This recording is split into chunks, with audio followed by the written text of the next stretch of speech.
Dobar den, Civil uživo i денеска. Најнапред да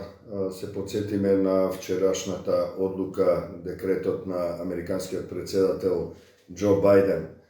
кој со својот декрет, со своето решение или извршна наредба им даде вистина многу сериозен, би рекол, црвен картон на сите криминалци, корумпирани политичари, политички партии кои се практично националистички, екстремни, радикални и оние политички партии, структури во земјите на Западен Балкан, па така и во Северна Македонија, кои се воени хушкачи или структури кои промовираат говор на омразата и негирање на суштински важни документи, меѓународни документи, како што е Преспанскиот договор, Охридскиот договор, Дејтонскиот во Босна и Херцеговина и некои други договори кои се таксативно наведени во извршната наредба на американскиот председател и каде што според таа наредба им се замрзнува имотот и им се забранува влез на политичарите кои се противат или ги дестабилизираат на овие договори или пак ги дестабилизираат на своите држави и воопшто регионот. Ова е црвен картон кој треба да послужи како многу сериозна закана или предупредување на оние кои решиле преку некоректни, криминални или пак воено-хушкачки активности да дојдат до власт или да се задржат на власт таму каде што се. Корупцијата исто така е наведена таму, се наведува дека дел од институциите и различни влади во Западен Балкан се корумпирани, дека корупцијата е широко распространена, дека таа ќе најде на мерки, сериозни мерки од американската администрација. Тоа е секако црвен картон кој доаѓа од Вашингтон, но црвениот картон нема да биде многу важен или многу ефективен доколку и ние, како граѓанки и граѓани, како општества, не им дадеме црвен картон на воените хушкачи, на криминалците во политиката.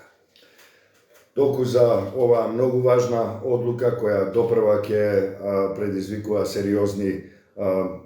резултати, односно ќе придонесе кон сериозни резултати, но истовремено се враќаме тука во нашата земја, во Скопје, во Цивил, каде што се наоѓаме ние, и би сакал да кажам дека ние продолжуваме со ролер костерот од активности. Веќе утре Цивил ќе продолжи со серијата панел дискусии и дебати на клучни теми во општеството. Гледаме во најавите, можете да го видите тој на civilmedia.mk или dreit.mk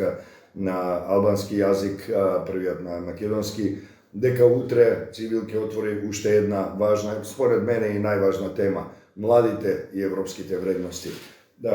Моите колешки и колеги ќе подготват еден настан на кој ќе учествуваат представнички и представници на младите луѓе, на младата генерација, кои ќе дискутираат за европските вредности и тоа како младите ги перципираат, како ги негуваат, дали ги негуваат, како ги унапредуваат и дали ги унапредуваат. Јас најавата на мојот социјален профил ја споделив со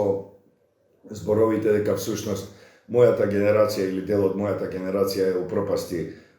и днината и па богами и сегашноста, и дека младите се тие кои треба да направат позитивна промена, да го заборават, односно да го занемарат тоа што го правеле луѓето од мојата генерација кои во многу нешта го нарушија квалитетот на живењето. Би сакал исто така да најавам дека деноиве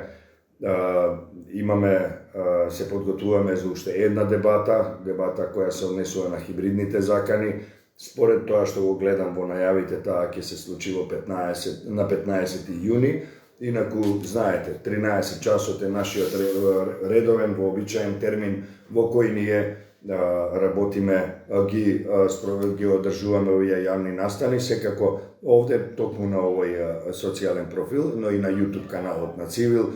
ги гледаме во живо овие јавни настани, секој може да се приклучи, да постави прашање, во коментари или во инбоксот на Цивил, секако дека дел од тие прашања гледаме да ги одговориме колку што можеме подобро и колку што знаеме да одговориме. Се разбира, никогаш не оставаме прашањата да бидат неодговорени. Ако во моментот него имаме одговорот, тогаш трагаме по него и заедно со вас го објавуваме. Вчера имаше многу интересен настан. Мене ми беше изморено интересно да видам како учесничките и учесниците на панел дискусијата што ја водеше колегата Дехран зборуваа за европските вредности, како и тие беа од невладини организации, од граѓанското општество, кои поставија една рамнотежа, би рекол, пред известно време вице-премиерот и националниот координатор говореа за европските вредности, дали тоа возможна или невозможна мисија. Вчера слушнавме дел од младите и од граѓанското општество кои рекоа дека тоа е возможна мисија. И тоа многу повеќе ми значи искрено отколку било која, се разбира, не е неважна, меѓутоа сепак кога младите ќе кажат, кога граѓанското општество ќе каже дека нешто е возможно, јас тогаш имам тенденција да верувам дека е навистина така, додека во политиката, знаете, има простор за многу изненадување, како што и сме се увериле во тоа, многу често токму непријатни изненадувања. Како и да е, толку за најавите, толку за нашиот едиторијал на некој начин во кој ја поздравивме одлуката која дојде од преку барата, меѓутоа и со повикот дека и ние тука треба да ја кренеме раката со црвен картон за криминалот, за воените хуштачи, за националистите и за оние кои газат или сакаат да прегазат преку суштински важни документи и договори во нашиот регион.